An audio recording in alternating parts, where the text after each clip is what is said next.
The MDC Alliance leader Nelson Chamisa has castigated the Southern African Development Community, the SADC, for failing to respect the will of the people and siding with repressive regimes to manipulate election results.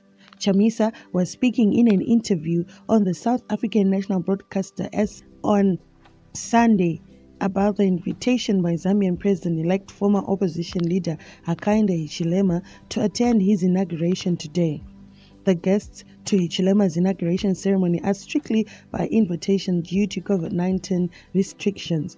The opposition leader criticized the regional body, which he said was siding with a club of leaders who were not ready to let go of power, even if voted out of office. We want to see the will of the people being respected, so that we do not have the elite riding roughshod over the citizens, as we have seen in Zimbabwe, where people vote but they are punished for voting, said Chamisa. We need to make sure that the SADC plays its important role and not side with a club of those who would want to manipulate the will of the people, but to side with the people.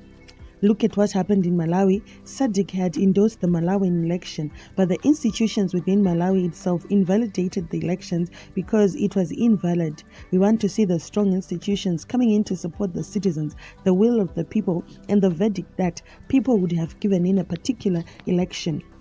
He called for a democratic transformation process within SADC to ensure that it efficiently plays its role of defending the will of the people and guarding against manipulation of election results.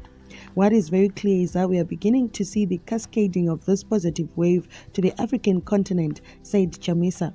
As you are aware, the African continent is a continent of values, ideals, and the liberation promises. So we are built on the foundation of the liberation promise of our founding fathers, those who liberated the continent. Their vision was to see Africa being able to articulate a future. So we are building on that liberation process.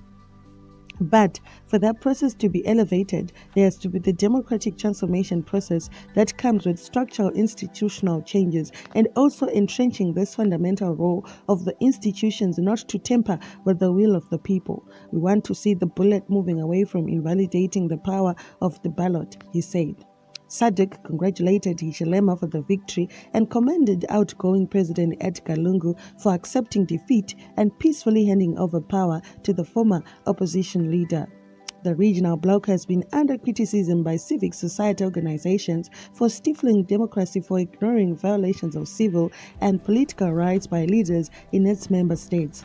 Chamisa, who narrowly lost to President Emmerson Mnangagwa in the July 30, 2018 elections, but refused to concede defeat, last week said he would draw inspiration from Hichilema's win against the Lungu in his bid to unseat the ZANU-PF leader who is facing accusations of escalating human rights abuse.